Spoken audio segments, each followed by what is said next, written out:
पता नहीं क्या क्या गिरी है, नहीं गिरी अभी, देख लेना। वीडियो तो बहुत सारी गिर गई है।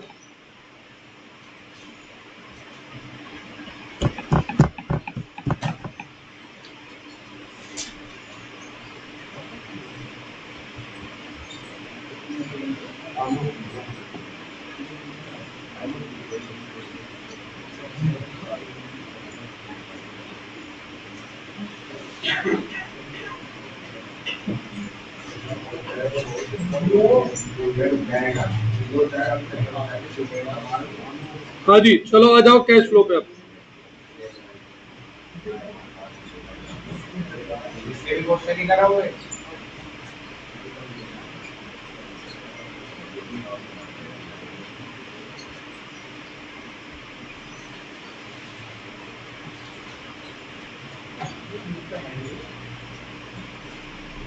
शुरू करें।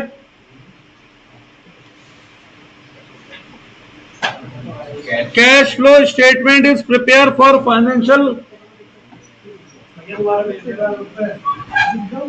क्या चीज, पीडीएफ किसी और से सेंड करवा ले।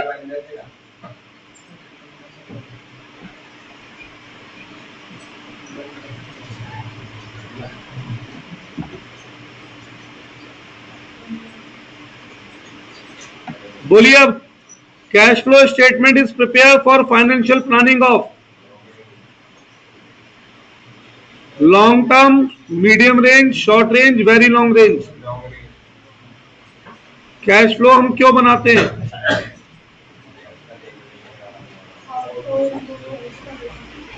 भाई मेरे हिसाब से तो इसमें एक एक साल के लिए बनता है ये, तो शॉर्ट रेंज बनानी चाहिए एक एक साल के लिए। लॉन्ग रन तो 15 साल 20 साल हो गए ना, 10 साल। वेरी लॉन्ग और भी 20 साल हो गए, ये 10 साल हो गए। तो विच of the following is source? Source मतलब पैसा आना, इनफ्लो। बताओ क्या है इनफ्लो? ये है नहीं है, ये है नो फ्लो। नो फ्लो, ये भी no flow. C, not source of cash मतलब पैसा आने का जरिया क्या नहीं है। इश्यू ऑफ शेयर से पैसा आता है, मशीन परचेज से पैसा जाता है, एसिड खरीदने पर बेचने पर पैसा आता है।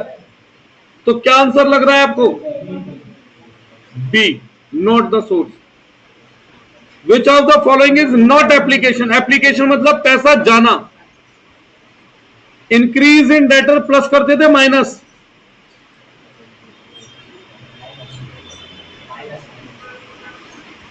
Increase in current asset minus, increase in bill payable plus, increase in prepaid expense minus. तो क्या आंसर बना? वैसे भी ऑड वन के हिसाब से सोचोगे तो C. Cash from operating activity consist of, क्या क्या आता है इसमें बताओ? All of the above. While calculating operating profit, which will be added to net profit? Preliminary expense written off add होता था, डेप्रिसिएशन, लॉस ऑन सेल। तो answer क्या है? All of above. While calculating operating profit, which will be added to net profit? Profit minus होता था, increase in reserve plus होता था, interest receive minus, refund of tax. तो क्या answer है? मैंने बनवा रखा है ना वाला फॉर्मेट। तो while calculating cash flow from operating activity, which will be deducted? Decrease in current asset plus, increase in current liability plus, increase in current asset minus, decrease in current asset plus। तो क्या answer है? C. While calculating cash flow from operating activity, which will be added? Increase in creditors. Cash from operating activity decrease, decrease मतलब minus, current asset बढ़ता है तो भी minus, तो both A and B. Which of the following is incorrect about the statement of cash flow? Incorrect बताओ इसमें से क्या है? क्या ये हमें इंफॉर्मेशन देता है रिसीप्ट और पेमेंट की? देता है। It reconcile ending cash balance with bank balance, भाई वो तो बीआरएस था। It provide information about investing operating financing, ये भी है। It explain deviation of cash from earning, मतलब कैश कहां कहां से आया, ये भी है। तो आंसर क्या है इसका? B. Statement of cash flow clarify cash flow according to, अरे यार तीन ही तो एक्टिविटी होती हैं, operating, investing, financing. Cash flow from operating activity का एग्जांपल बताओ। डिबेंचर खुद के खरीद रहा हूं, इन्वेस्टिंग, इन्वेस्टिंग,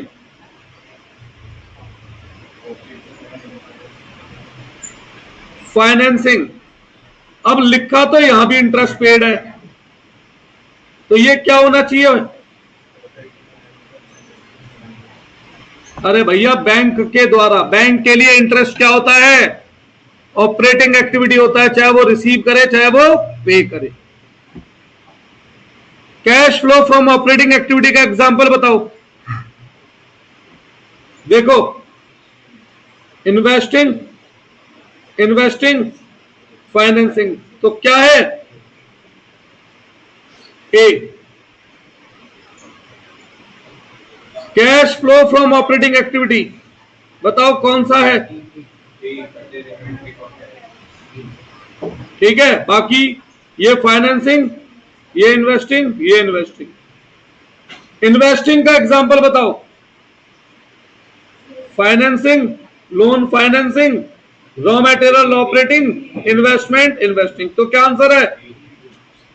अधिकतर क्वेश्चन तो उससे हो जाएंगे जितना लिखवाया मैंने बस। इन्वेस्टिंग एक्टिविटी का एग्जांपल बताओ। Hello, good afternoon. कहां से सर? जी हाँ सर, लेकिन आप मुझे 1 घंटे में कॉल कर लीजिएगा, बस मेरा बैच चल रहा था है ना। मैं बिल्कुल।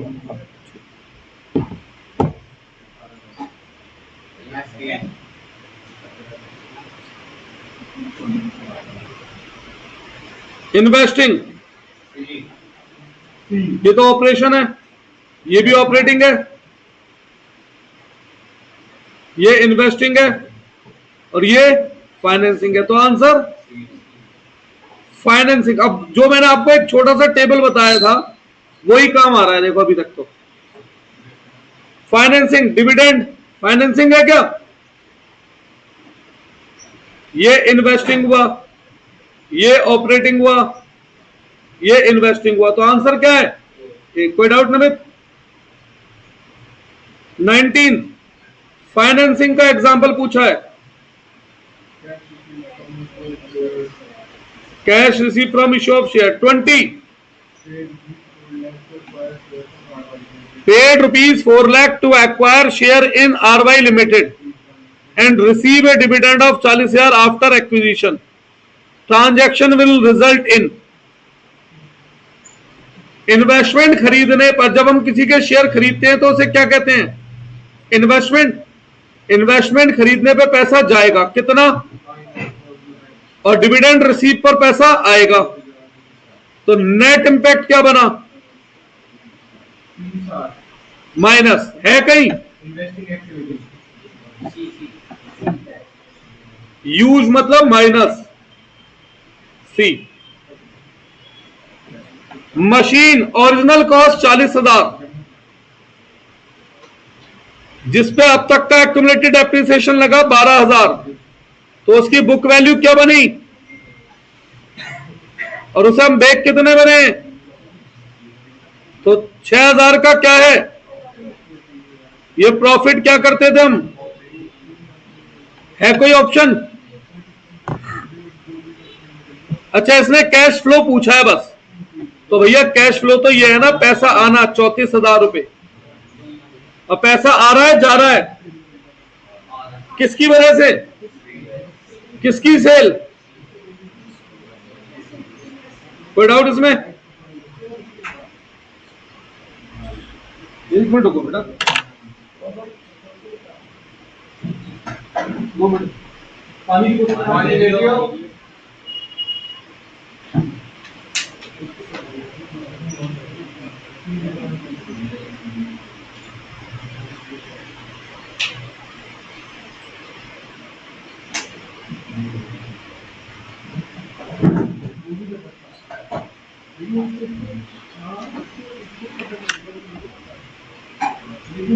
कैश फ्लो स्टेटमेंट, अच्छा हाँ बेटा, प्रेफरेंस शेयर है 2 लाख के, रिडीम कर रहा हूं 5% प्रीमियम पे, तो 2 लाख रुपए ये देने हैं और प्रीमियम का देना है 10,000, तो टोटल कितना पेमेंट करनी है, तो पेमेंट मतलब यूज्ड, पेमेंट मतलब यूज्ड कितनी, 210, आंसर एक ही दिख रहा है, और वैसे भी प्रेफरेंस शेयर किसका पार्ट है, कोई डाउट इसमें?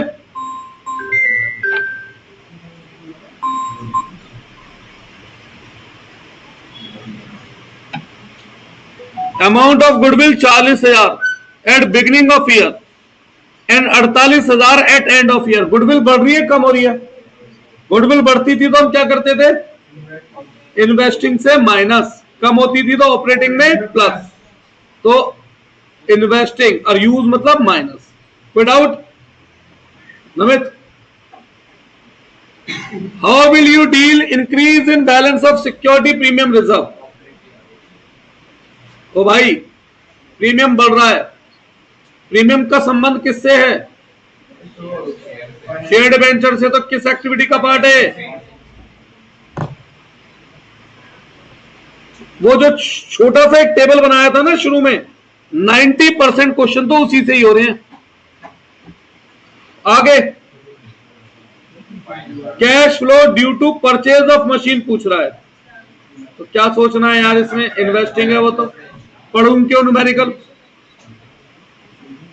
डिविडेंड रिसीव, अब एक सेकंड, 50 लाख इन्वेस्टमेंट पे डिविडेंड मिल रहा है, किस एक्टिविटी का पार्ट है, investing. Payment of dividend, dividend किसको देते हैं, शेयर होल्डर को, किस एक्टिविटी का पार्ट है, फाइनेंसिंग। बैंक ओवरड्राफ्ट लोन होता है, और लोन कोई भी हो, चाहे शॉर्ट टर्म चाहे लॉन्ग टर्म, किसका पार्ट होता है, फाइनेंसिंग। बता रखा है बेटा, सब तो लिखवाया हुआ भी है मैंने, लोन कोई भी हो, चाहे शॉर्ट टर्म चाहे लॉन्ग टर्म, हमेशा नोट्स खोलना भी जाके, 12th के नहीं, सीपीटी वाले, सीवीटी के ही। मैं तो कह रहा हूं आपके ही देख लो, वो तो छोटे हैं आपके तो। परचेज ऑफ गुडविल, गुडविल क्या होती है, फिक्स एसेट, तो परचेज ऑफ गुडविल किस में जाता है, लेकिन अगर राइटिंग ऑफ गुडविल होता तो ये बन जाता नॉन कैश, तो ये किस में जाता, ऑपरेटिंग में। How will you treat payment of interest on dividend, interest on debenture, financing. Interest receive by financing company है बेटा, तो ये क्या बना, उसके लिए लिखवा रखे हैं सब points. Cash deposited into bank, no flow, बस ये खत्म हो जाए। 100 क्वेश्चन है, 40-35 तो हो भी गए।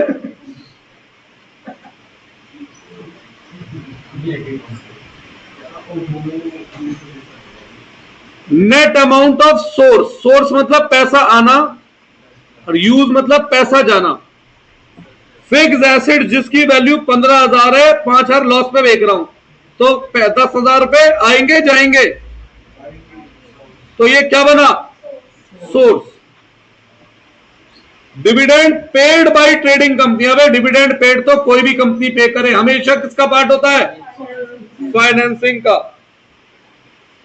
Receive dividend of 2 lakh on it's investment in other company. अगर ये फाइनेंस कंपनी है और डिविडेंड रिसीव हो रहा है तो कौन सी एक्टिविटी? और डिविडेंड पेड हो रहा हो फाइनेंसिंग कंपनी के लिए तो भी गलत। डिविडेंड पेड हमेशा फाइनेंसिंग रहेगा, कोई भी कंपनी हो। मैडम ने ऑपरेटिंग बोला था, इनको मैंने गलत बोला। टाटा फाइनेंस कंपनी लोन दे रही है।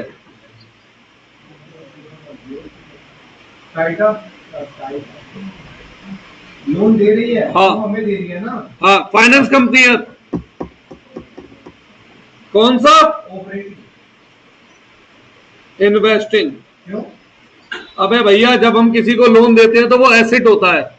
इनकम एक्सपेंस को ऑपरेटिंग में ले जाते हैं, एसेट लायबिलिटी को नहीं।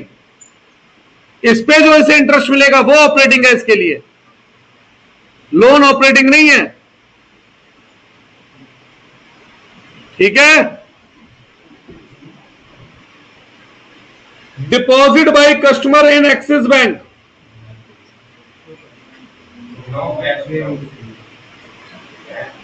मैं बैंक को, तुम मेरे पास पैसे जमा कर रहे हो, मेरे ऊपर लायबिलिटी बढ़ रही है, लेकिन इस पे जो इंटरेस्ट है वो ऑपरेटिंग होगा। म्यूचुअल फंड कंपनी को डिविडेंड मिल रहा है तो ये ऑपरेटिंग है। इनकम एक्सपेंस को ऑपरेटिंग में ले जाओगे ना बेटा, एसेट लायबिलिटी को कोई ना ले जाओगे ऑपरेटिंग में। Dividend paid by finance company है तो ऑपरेटिंग। डिविडेंड कोई भी पे करे, हमेशा हमेशा क्या रहेगा? Financing. Dividend paid by manufacturing company. Manufacturing company dividend pay करे, डिविडेंड तो कोई भी पे करे। Interest paid by investment company, operating. Not consider as cash equivalent. बताओ।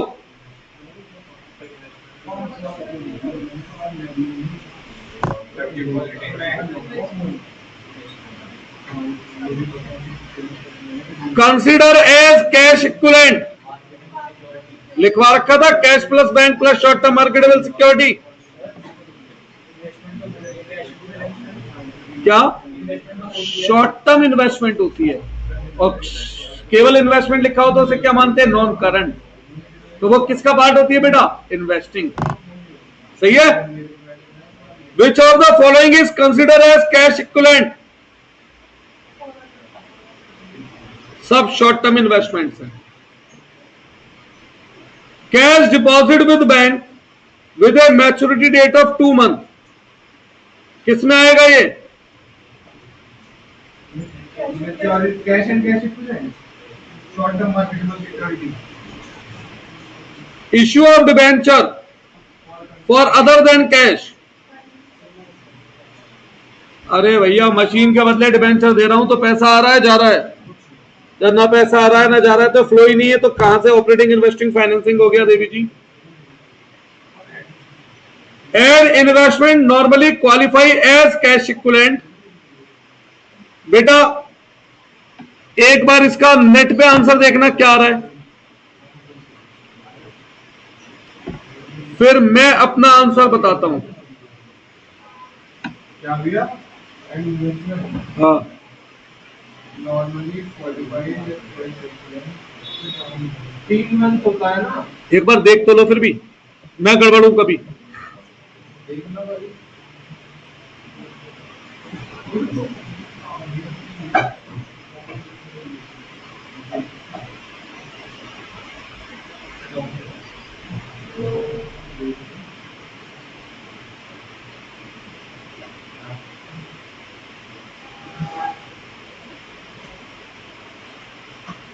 अरे देखा नहीं।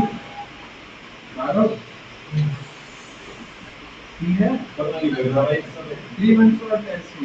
3 बनती है ना ये बता रहा भैया। भाई, दिमाग से निकल गया। देखो तो मैं क्यों जबरदस्ती की पंगे लूं?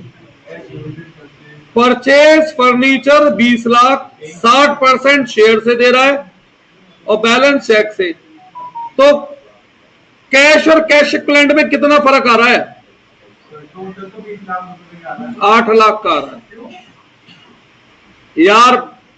20 लाख का 12%, 60% कितना होता है?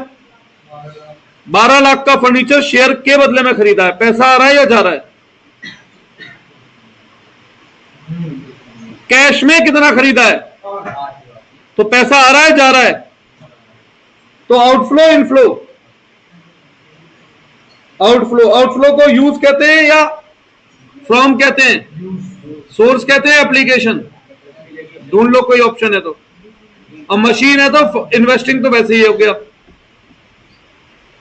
कोई डाउट है? अब ये एक वो दे रखा है हमें, डिबेंचर। हाफ ईयरली बेसिस पे इंटरेस्ट देना होता है। 30 सितंबर और 31 मार्च डिबेंचर रिडीम हुए थे 30 सितंबर को। तो बताओ इसका आंसर क्या आएगा आपके हिसाब से? 1,60,000। देखो, भैया हम तो यही मानते हैं ना, एक तो -40,000 क्योंकि डिबेंचर रिडीम हुए हैं। अब इन डिबेंचर पे इंटरेस्ट भी देना है। जरा ध्यान दे लेंगे मेरी बात पे। साल के पहले के दिन कितने डिबेंचर थे? फिर 30 सितंबर को हमने डिबेंचर 40 के रिडीम कर दिए, तो यहां से कितने हो गए? तो इंटरेस्ट यहां से यहां तक का कितने रुपए पे दूंगा? 2 लाख। कितना परसेंट? कितने महीने के लिए? कितना हुआ ये? 12,000। क्यों? 12,000। कैलकुलेट कर लो भाई। फिर 1,60 पे दूंगा, फिर 12%, फिर 6 महीने के लिए।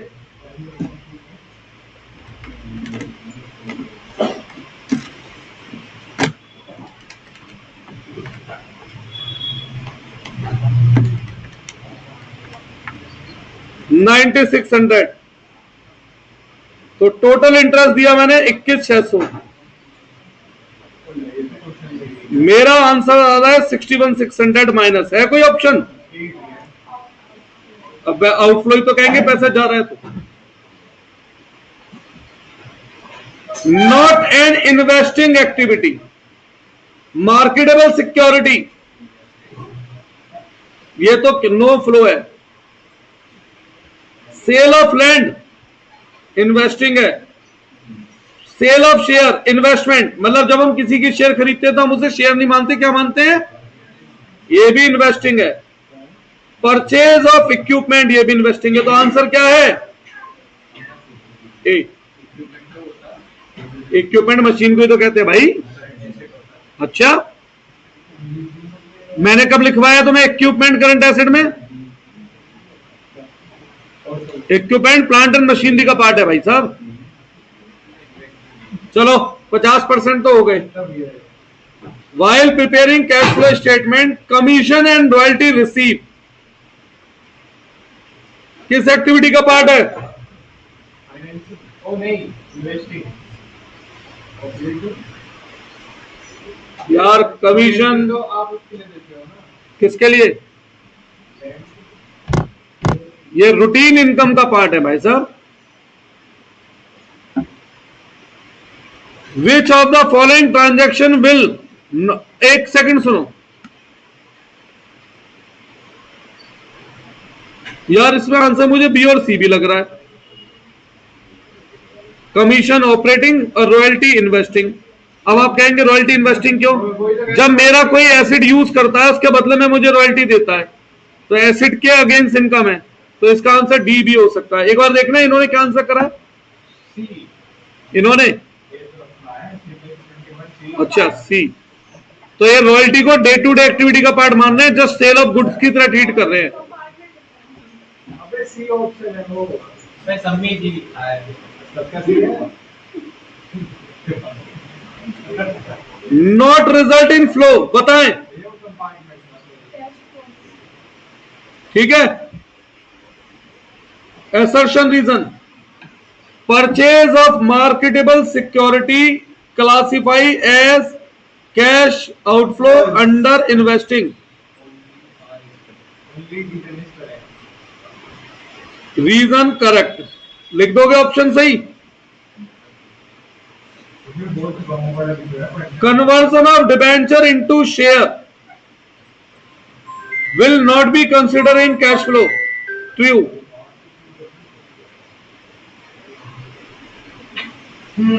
No cash transaction do not affect cash and cash equivalent.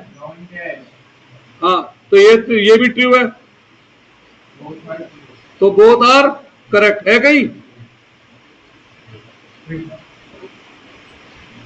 Cash flow statement is prepare for past period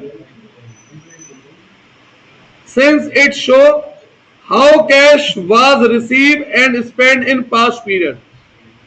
सही है, ये तो ठीक है।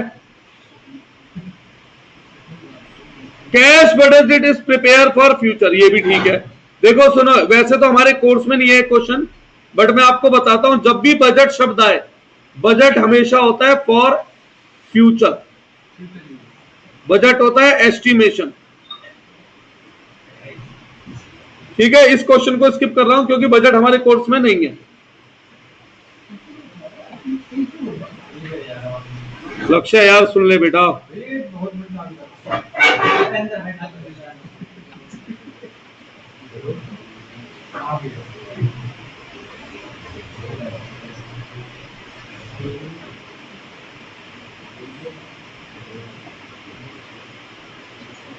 Cash withdrawn from bank will no result in flow।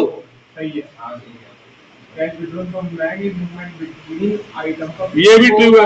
and I is correct explanation of it। Sale of goods on credit will no result in flow of cash। Yes। Does not involve cash, ये तो ठीक है। Both are true and ये नहीं, नीचे नीचे। अच्छा यार, इस बार बदल दिया इन्होंने ये भी।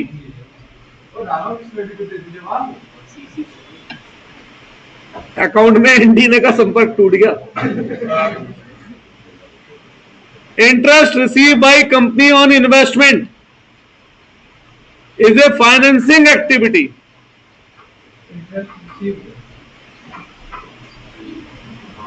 ये इन्वेस्टिंग हुआ, जब भी हम किसी के डिबेंचर खरीदते हैं तो उन्हें डिबेंचर नहीं इन्वेस्टमेंट कहते हैं। बता चुका हूं बेटा। ये बाया कंपनी है क्या भाई, जब हम अपने डिबेंचर इशू करते हैं उन्हें हम डिबेंचर बोलते हैं, किसी और के डिबेंचर या शेयर खरीदते हैं तो वो हमेशा इन्वेस्टमेंट कहलाती है। ये बात भी मैंने बोली है, सुननी चाहिए ना। हाँ बोलो।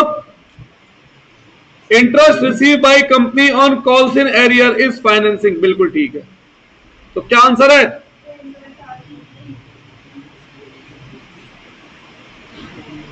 कैश डिपॉजिटेड इनटू बैंक, क्या ये आउटफ्लो है? No flow. Cash deposit into bank merely movement, ये ट्रू। तो क्या आंसर है? Assertion payment of hire purchase instalment. अब ये क्या है, ये कौन समझाएगा मुझे? Payment of hire purchase, hire purchase क्या होता है? किस्तों में मशीन खरीदी है, किस्तों में ट्रक खरीदा है, किस्तों में गाड़ी खरीदी है, उसकी पेमेंट कर रहा हूं। इन्वेस्टिंग में आएगा ना, है तो फिक्स्ड एसेट ही। और इंटरेस्ट फाइनेंसिंग, क्योंकि लोन फाइनेंसिंग है। Loan financing, both are true but not reason. नहीं, रीजन भी करेक्ट, सही तो है। Purchase of property is an operating activity for real estate, सही बात है। रियल एस्टेट वाला प्रॉपर्टी खरीदता है, उसके लिए तो वो गुड्स है ना। Reason purchase and sale of property, ये उसका प्रिंसिपल रेवेन्यू है। कितने असर्शन रीजन? बहुत सारे यार। क्यों? हमने तो 50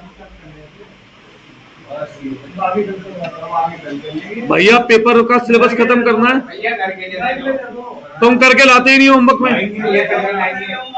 अच्छा सुनो, 10 पॉइंट और डिस्कस कर लो, फिर बात करेंगे।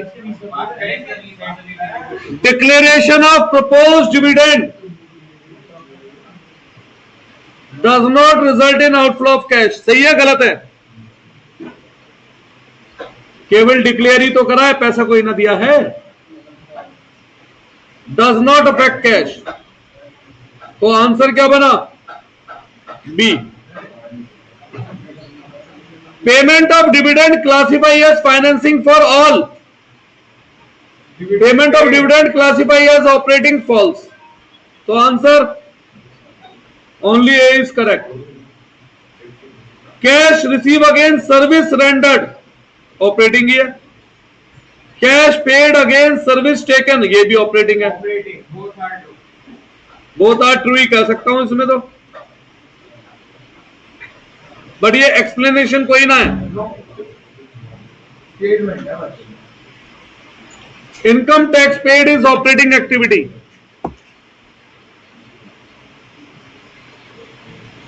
अब मैं इसे गलत साबित कर सकता हूं किताब वाले को, कोई भी हो ये। क्यों माइक बंद करने की जरूरत है जब वो गलत है तो? सुनिए तो भैया तो क्वेश्चन कर दिया, मेरी बात तो सुनो। इनकम टैक्स बिजनेस देता है, इंडिविजुअल देता है? इनकम टैक्स इंडिविजुअल देता है। इनकम टैक्स 11th में पढ़ा था, इसे हम ड्राइंग मानते हैं, और ड्राइंग कैपिटल को माइनस करती है, तो ये फाइनेंसिंग एक्टिविटी का पार्ट हुआ भाई।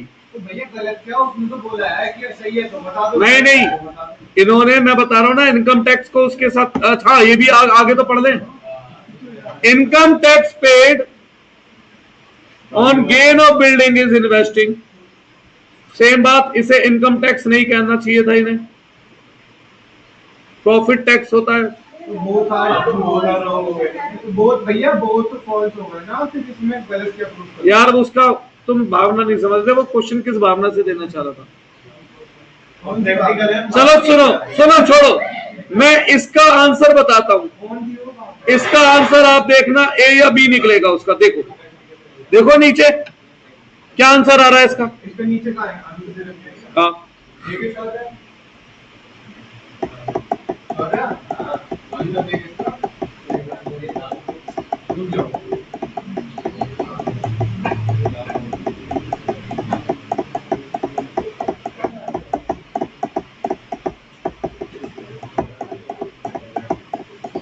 तो मेरा आंसर है इसका डी। देखो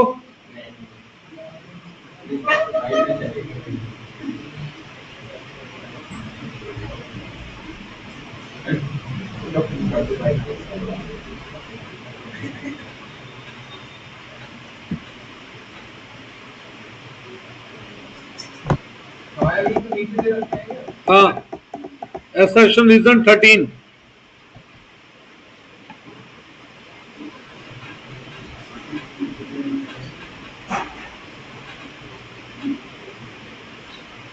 क्या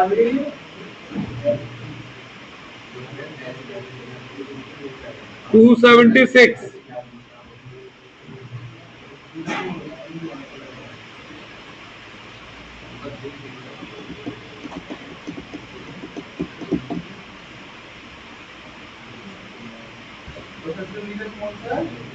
थर्टीन सी दिया इसने, सही दिया भाई। तो नहीं तो भाई साहब ये अधिकतर बुकों में गड़बड़ होता है ये आंसर। 14 का भैया ए है, बता रहा हूं। नहीं अब मत देखे आंसर। अब तो हो गया। Decrease in cash credit, cash credit is just sort of bank overdraft. तो क्या ये आउटफ्लो है? हाँ। फाइनेंसिंग है? हाँ ट्रू है। Interest paid on cash credit is classify outflow from financing, ये भी ट्रू है। तो इसका आंसर है ये। इन्होंने रीजन नहीं दिया इसे हमने फाइनेंसिंग क्यों बोला है, तो बात दोनों सही है पर रीजन नहीं दिया इन्होंने।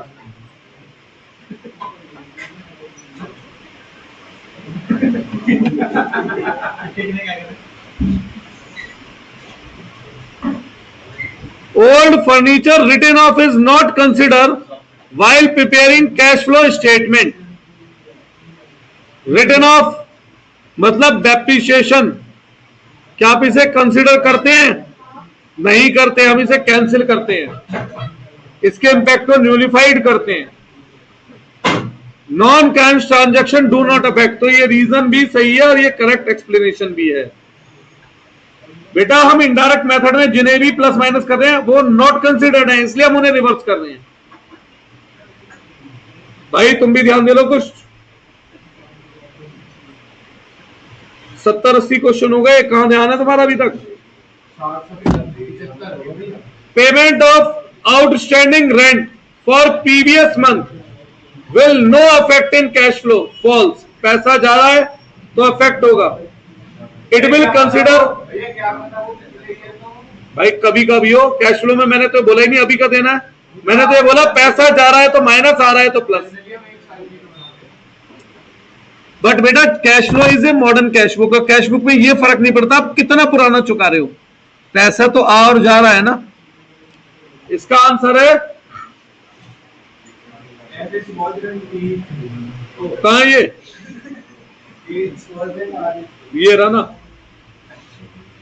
Increase in amount of debtor result in decrease in cash. हाँ भाई डेटर बढ़ते हैं तो आप प्लस करते हो माइनस करते हो? एसिड करंट एसिड बढ़ता है तो minus. Increase in debtor indicate करता है कि हमें पैसा कम मिला है, बिल्कुल ठीक है, ए ऑप्शन। करो मजाक, पढ़ना यही है हमें मैच में। 17 जब कैश फ्लो बनाते हो तो आप क्या ऐड करते थे?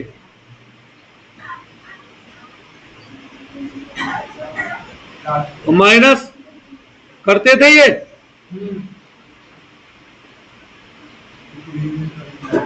तो पहला पॉइंट तो ठीक है। अब मैंने 10 लाख का माल पिछले साल उधार बेचा था, इस साल 12 का, 2 लाख रुपए मेरे और ब्लॉक हो गए। जब मैं माल बेचता हूं तो मेरे पास पैसा आता है, मैंने उधार में माल बेचा है तो मेरा पैसा आ रहा है, ब्लॉक हो गया, तो आने वाला पैसा कम हो गया, बढ़ गया अभी एट प्रेजेंट की सिचुएशन में। तो भैया यही तो आंसर है यार।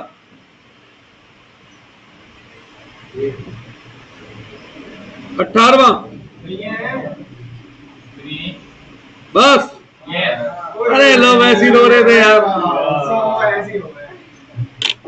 अब अगली क्लास में मैं सोच रहा हूं हेड सबहेड ऐसी डायरेक्ट डिस्कस कर लूं, उसका क्वेश्चन भी आएगा है ना, वो डिस्कस करता हूं।